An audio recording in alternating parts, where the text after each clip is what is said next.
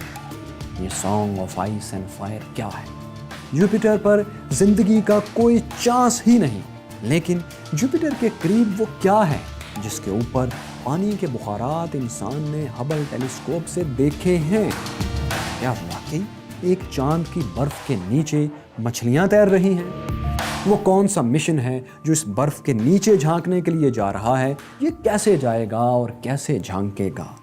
Jupiter پر 400 سال سے نظر آنے والا گریٹ ریڈ اسپاٹ کیا ہے؟ یہ سب آپ کو دکھائیں گے لیکن دا یونیورس، کل کائنات کی اگلی قسط میں۔ دوستو، ایک آپ سے چھوٹی سی معذرت۔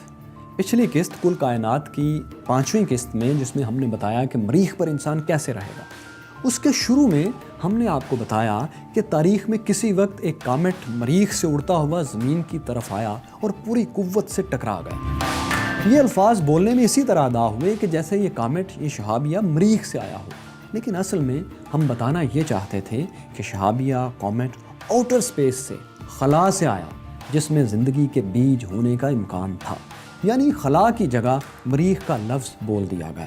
یہ ایک غلطی تھی جس کی کریکشن، جس کی تصحیح ہم نے ٹاپ کامنٹ میں کر دی تھی اور سب ٹائٹلز میں بھی اسے ٹھیک کر دیا تھا، اور اب اس ویڈیو میں بھی آپ کو بتا رہے ہیں کہ اصل بات کیا ہے۔ آئندہ بھی اگر کوئی مائنر مسٹیک ہوگی تو ہم اسے ٹاپ کامنٹ میں لکھ دیں گے، زیادہ بڑی غلطی ہوگی تو ہم ویڈیو دوبارہ لوڈ کریں گے۔ تو دوستو، کل کائنات سیریز کو بے پناہ پسند کرنے کا بہت شکریہ مائی 1 ملین کیوریس فیلوز۔ اگر آپ نے یہ سیریز شروع سے نہیں دیکھی تو یہ جاننے کے لیے کہ چاند پر انسان کیسے پہنچا اور وہاں کس نے کس خوبصورت لڑکی کا نام لکھا تھا، یہاں کلک کیجئے۔